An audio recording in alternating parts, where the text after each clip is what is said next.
What has your child done that brought you to tears? My daughter Emma was diagnosed with leukemia when she was 7. The doctors were optimistic. Childhood leukemia has promising survival rates, but nothing steals you for witnessing your child battle an invisible enemy within. My son Liam was barely 5 then. We attempted to shelter him from the harshest realities, yet children perceive more than we credit them for. He observed in silence as Emma winced during treatments, as her locks vanished, as vitality abandoned her small frame. One evening, I discovered Liam perched outside Emma's bedroom, clutching his toy medical kit. "I'm guarding her, Daddy," he murmured. "The rogue cells might attack when she's dreaming." During Emma's second chemotherapy round, her condition plummeted. The medication sustaining her life simultaneously waged war on her spirit. She rejected nourishment, withdrew into herself, with sealed behind her lips. Physicians expressed concern about her diminishing weight and deepening melancholy. One dawn, I jolted awake to find Liam's bed deserted. Alarm surged through me until faint whispers guided me to Emma's chamber. I hovered at the threshold. Liam had somehow maneuvered our vintage record player into a sanctuary, filling the space with their grandmother's vinyl melodies. He sat cross-legged on Emma's mattress, arranging crackers and juice boxes in a makeshift feast. "You needn't finish everything," he was explaining,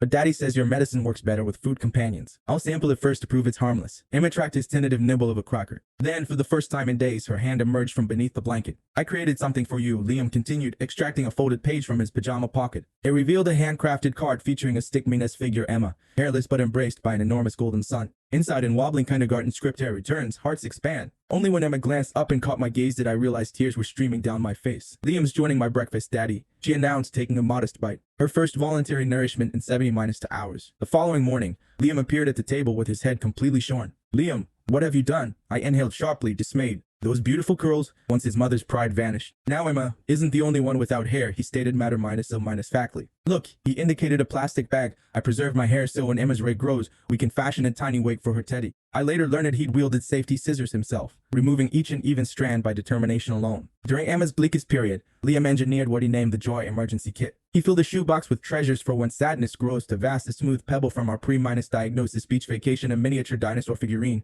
because dinosaurs remain brave despite their fears, a flashlight for when darkness feels overwhelming, and illustrations of Emma's future adventures, cycling again, swimming, returning to school. When infection forced Emma into hospitalization, Liam insisted on bringing the kit. Nurses discovered him demonstrating to Emma how the dinosaur feared nothing, not even the IV pole, making it scale the mountain up and down. 3 years later, Emma entered remission. At her final treatment, nurses presented her with a completion certificate. As we prepared to depart, Emma unexpectedly handed it to Liam. "This belongs to us both," she declared. "You weathered the hardest storms alongside me." Last week, I uncovered Liam's journal from his school writing assignment. The prompt read, "Write about your hero." His response, "My sister Emma is my hero because she showed me courage is an absence of fear, but doing essential things despite being afraid. Sometimes the most essential act is simply surviving another sunrise." Never have tears flowed so freely from my eyes.